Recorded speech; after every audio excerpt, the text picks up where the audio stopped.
আসসালামু আলাইকুম। Welcome to my new another video. চলে আসলাম রান্নাঘরের আড্ডা অ্যান্ড গল্প নিয়ে। গরম ভাতের সাথে পারফেক্ট একটা তরকারি নিয়ে। প্রথমে কিছু কাঁঠালের বিচি নিয়ে নিলাম। গরম পানি করে লাল অংশটু পরিষ্কার করে নিলাম। আপনারাও চাইলে সেদ্ধ করে লাল অংশটু পরিষ্কার করতে পারেন বা ঘষে নিতে পারেন।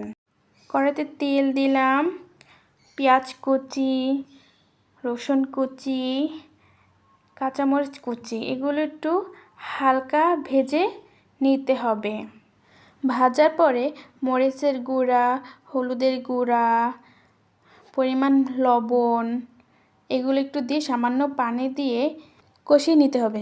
ভালো করে কষানো হয়ে গেলে সেই কাঁঠালের বিচিগুলো দিয়ে দিতে হবে।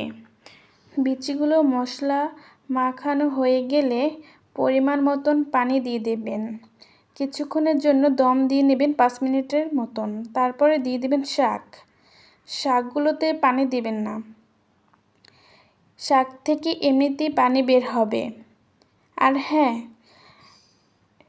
কাঁঠালের বিচি পুঁই শাকে মাখা মাখা রাখবেন, ঝোল রাখবেন। দেখুন তো আমার রান্নাটা কেমন হয়েছে।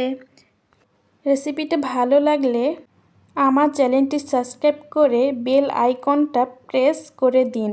সবাই ভালো থাকুন। আল্লাহ হাফেজ।